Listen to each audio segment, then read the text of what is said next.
Kuskus balungos sa babae.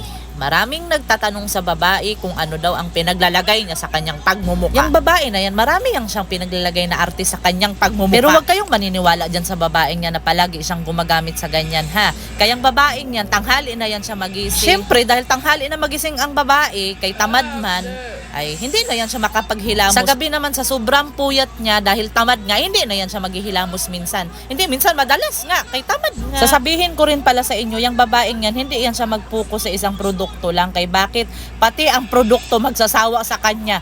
Pag palagi niya nang ginagamit, aayawan na siya ng produkto kay sobrang arte. Kaya hindi natatalab sa kanya. Kaya panay ang palit sa mga pinaglalagay sa pagmumuka niya. Tignan mo naman, di ba? Pati ang mga produkto hindi na siya nagugustuhan. Iiwanan din siya. Kung gusto nyong gayahin yung babae na mag-skincare, bago ninyo atupagin yung mga skincare ninyo, magpalit muna kayo ng punta ninyo ng mga bedsheet. Kay kahit kung ano-anong ipagpapahid ninyo sa pagmumuka ninyo, sa katawan ninyo, kung hindi malinis ang mga ginagamit nyo sa pagtulog, hindi rin yan i-epekto. Huwag nyong gagayahin ang babaeng tong umaasa lang sa makeup. Kay kulang sa vitamina, puyat palagi, walang sustansya ang kinakain.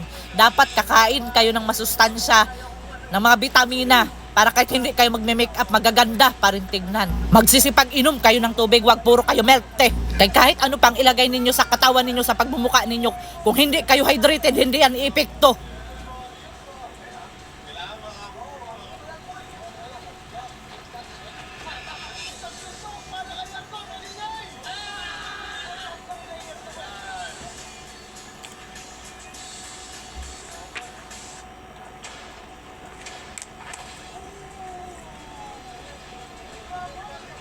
Children